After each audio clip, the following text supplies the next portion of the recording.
Take us inside these negotiations. Is there anything that we can glean that would be fruitful towards opening up the government? Well, the fact that we're here in the first place is absolutely ridiculous. The spending process in Washington is absolutely broken. I actually carry legislation that would end all federal government shutdowns and remove the partisan brinksmanship that we have seen in Washington time and again for decades.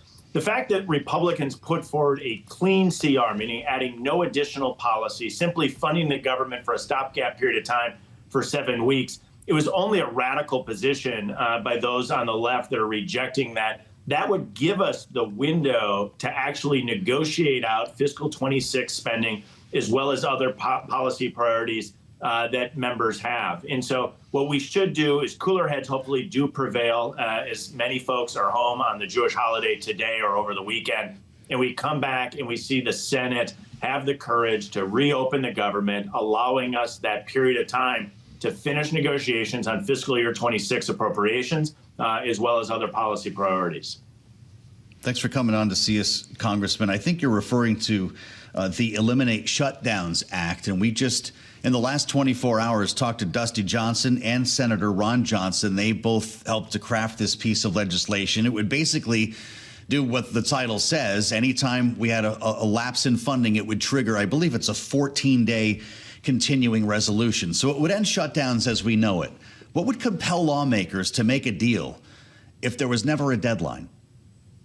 Well, I view this as actually, I call it the Wisconsin idea. It's exactly the underlying law here in the state of Wisconsin, where it's a hyper-partisan environment with divided government. The difference is we don't shut down. Why? Because we actually have this law in the state of Wisconsin. We have what is effectively an automatic continuing resolution, which forces the parties to come to the table to better negotiate how to spend taxpayer dollars. And if we actually look at what's been going on since the current process has been in place since 1974, it can't get worse.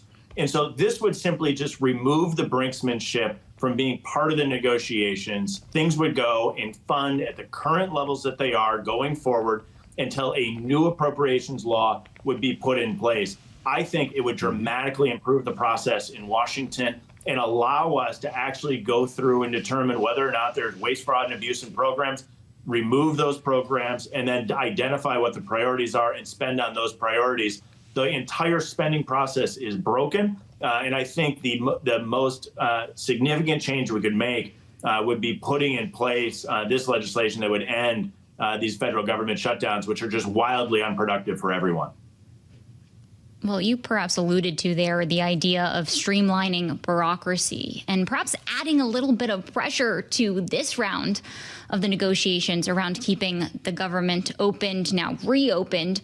Perhaps is the idea the threat of permanent layoffs. And I'm wondering what you make of this. President Trump set to have this meeting today with the OMB director, Russell Vought. Is this a negotiating tactic for the administration, or is this part of something bigger? Well, I think there's always an opportunity to look about how we root out waste, fraud, and abuse inside the giant federal bureaucracy. I'd rather do that through the legislative process while the federal government is open and operational. Frustratingly, while Republicans passed the 7-week stopgap measure to allow us to continue the negotiations, Democrats, led by Chuck Schumer in the Senate, have rejected that overture. And so this is really our opportunity to pass that legislation in the Senate, reopen the government for the seven-week gap period, and avoid all the ramifications that a shutdown has across the board. Would be far better off to have the federal government open rather than closed as it currently is.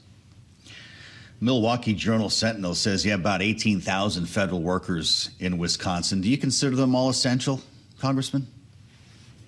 The federal government should have no one that's not essential, right? And that's a broad understanding. There's a technical term as to what that means inside a federal bureaucracy. But this is about getting the federal government open and operational to do the people's work. Yes, we should always be working to root out waste, fraud, and abuse, but there's also incredibly essential roles that the federal government plays, some of them more urgently essential than others. So it could be as simple as processing a passport. Many of those offices are now closed, but it could be as essential as the United States military, which is open, although the next paycheck for our service members is at risk if Chuck Schumer and Democrats in the Senate continue to refuse to reopen the government. And so we only want essential workers in our federal government, but at a period of time when funding has lapsed, the federal government is making decisions about who is and who is not coming to work at this period of time. Mm-hmm. I do want to stick on the labor market, because tomorrow the Bureau of Labor Statistics is going to delay what was expected to be the September jobs report. This, of course, is considered to be a leading indicator for the health of the jobs market. CNN is reporting that Senator Elizabeth Warren is calling for the BLS jobs data to be released despite the shutdown. Do you think that data collection should be deemed essential amid a closed government? Well, again, the easy answer is reopen the government and let the federal government operate as it is intended to be operating. And so the fact that Chuck Schumer and Democrats in the Senate shut the government down and didn't simply fund the government for the 7-week stopgap period of time creates all these challenges and problems. The OMB, Russ Vought, and others in the administration are making really tough decisions about how to operate at a period of time when funding has lapsed as a result of Chuck Schumer and Democrats in the Senate. The easy answer to all of this is to pass the stopgap measure, give us that 7 weeks of breathing room to finish the negotiations on fiscal year 26 appropriations and other policy priorities. When you consider those tough decisions that Russ Vought is making, Congressman, I was struck by the words of Senator Mike Lee last evening on Fox. He said Russ Vought has been dreaming about this moment, preparing for this moment since puberty. This is going to be the Democrats' worst nightmare. What's motivating him right now? Balancing the books or firing as many workers or eliminating agencies as he can in this period of time? Well, I've known Russ Vought for a number of years. He is a strong fiscal conservative and a good man. I think the broader point here is many of us on the conservative side do believe that there is bloat inside the federal government, that there's programs that should not be prioritized as they are.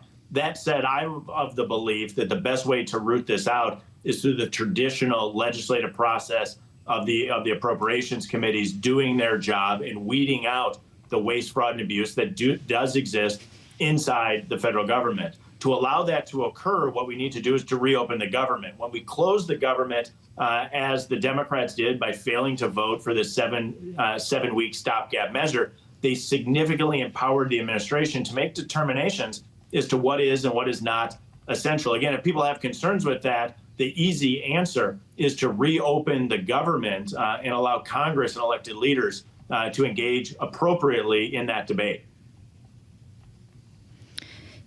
Congressman, could you give us a sense of what other priorities might be on the chopping block here? For example, we saw in a post on X yesterday, Vought saying that they're going to pull some funding, federal funds, from clean energy projects in states that ultimately didn't vote for President Trump during the 2024 election. Well, the challenge that any administration has faced in a period of time of a shutdown is making determinations about what is and what is not essential, and what funds in different programs are available. I'll tell you, I'm most concerned about making sure our troops, our men and women in uniform who are often stationed in dangerous locations around the globe, receive a paycheck when their pay is due, most likely for many of them on the 15th, coming up in less than 2 weeks. And so all of these decisions are being made by the administration. I'm of the belief that let's turn the spigot back on. Let's reopen the federal government. Let's end the brinksmanship. Let cooler heads prevail and avoid the process of exactly what's going on right now, where the administration is in a very difficult position of making decisions about how to utilize the remaining funds that are available. The answer to all of this is pretty simple. End the brinksmanship, pass the clean CR that the House has already passed, reopen the government, and get on with the work and the negotiations that do need to occur between now and the end of the year.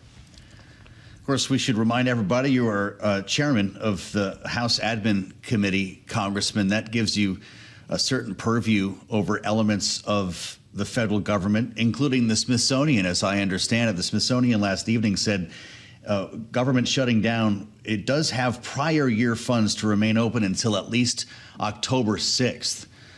I don't know if you have any further insights on that, but do tourists need to worry about their plans to travel to Washington, the school field trips and so forth? Yeah, everybody is hurt when the federal government's closed. It's why I'm so darn frustrated about what took place in the United States Senate when Chuck Schumer led his colleagues to vote against this 7-week clean CR.